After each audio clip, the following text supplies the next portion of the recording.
Prime Minister Deacon Mitchell has reported that preliminary investigations point to improper disposal of ordnances as the cause of the July 1st explosion at an abandoned quarry in Telescope, St. Andrew. The powerful blast rocked the rural community, destroying the abandoned industrial facility and damaging several nearby homes. Speaking at a town hall meeting in St. Patrick on Tuesday, Prime Minister Mitchell, who also holds responsibility for the national security and disaster management ministerial portfolios, explained that the incident stemmed from the destruction of ordnances owned by the Gravel, Concrete and Emulsion Production Corporation. These explosives were initially stored in Point Salines before being transferred to the quarry site in Telescope for disposal. So permission was given to the Gravel and Concrete team to destroy the ordnances. So the decision to destroy them was in fact a sound one based on the need to ensure that there was no unintended explosion at Point Salines.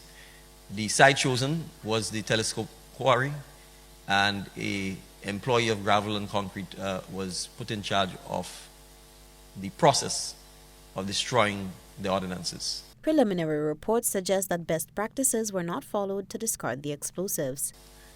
Without giving details, I will say that the reports indicate that the process chosen to destroy the ordnances was not prudent and was not in keeping with best practices. The net result is that you had, as I think even people in Hermitage would have experienced, a massive unintended explosion that caused significant damage to the Gravel and Concrete building itself, that caused damage to the police vehicle that was present on the scene. The Prime Minister also provided an update on those directly affected by the explosion.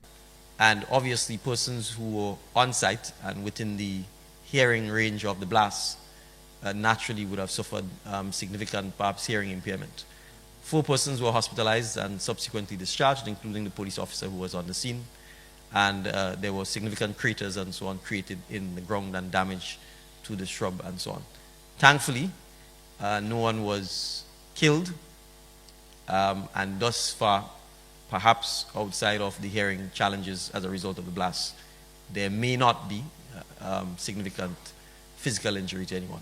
Government officials and emergency response teams continue to investigate the incident, and a full report is expected once assessments are complete. Reporting for GBN News, Beverly Telesford.